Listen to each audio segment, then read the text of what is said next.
সৈকত, শেখ হাসিনার বিরুদ্ধে সাক্ষ্য গ্রহণ আজকে একটি গুরুত্বপূর্ণ ইস্যু, তো সেটা কি শুরু হয়েছে কিনা এবং এই মামলা নিয়ে আর কি তথ্য আছে আপনার কাছে? আজকে ট্রাইব্যুনাল ১ এবং ট্রাইব্যুনাল ২ দুটিতেই দুটি গুরুত্বপূর্ণ মামলার বিচার কাজ চলবে।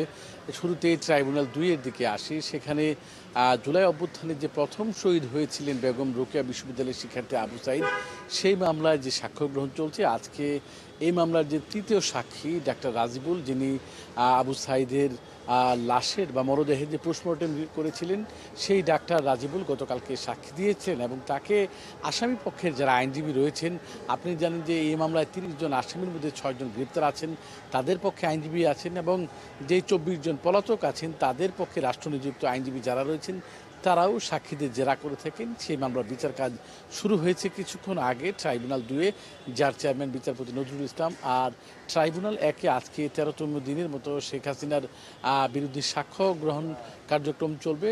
এই মামলায় যেহেতু ৩ জন আসামি, চৌধুরী মামুন, যিনি সাক্ষী থেকে পরে রাজসাক্ষী হয়েছিলেন, তিনি গত ২ সেপ্টেম্বর দোষ স্বীকার করে এই ট্রাইব্যুনাল ১-এ জবানবন্দি দেন। দীর্ঘ জবানবন্দিতে তিনি তুলে ধরেছিলেন যে তার আইন শৃঙ্খলা বাহিনীর দায়িত্বে থাকার সময় তিনি কোন কোন জায়গায় কী ভূমিকা রেখেছেন এবং পুলিশের মধ্যে কী কী ধরনের ত্রুটি ছিল, কারা পুলিশ বাহিনী নিয়ন্ত্রণ করতো, স্বরাষ্ট্রমন্ত্রীর বাসায় বৈঠকে কারা কারা যেতেন, সব কিছুই তিনি তুলে ধরেছেন। জুলাই অভ্যুত্থানে শেখ হাসিনার নির্দেশনাগুলি কীভাবে ছিল এবং কারা কারা শেখ হাসিনার নির্দেশনা বাস্তবায়ন করেছেন, সব বিষয় তিনি তুলে ধরেছেন। এরপর তিনি তার দোষের জন্য তিনি ক্ষমা প্রার্থনা করেন এবং জাতির কাছে সবার কাছে ক্ষমা চান।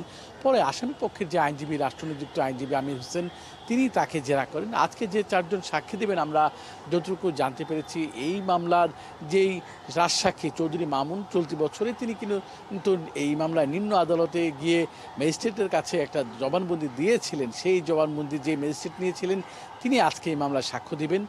আর বেলা 11:30টার দিকে এই মামলার কার্যক্রম শুরু হয়। ট্রাইব্যুনাল ১-এর চেয়ারম্যান গোলাম মুর্তজা মজুমদার নেতৃত্বাধীন এই ট্রাইব্যুনালে সাক্ষী দেবেন।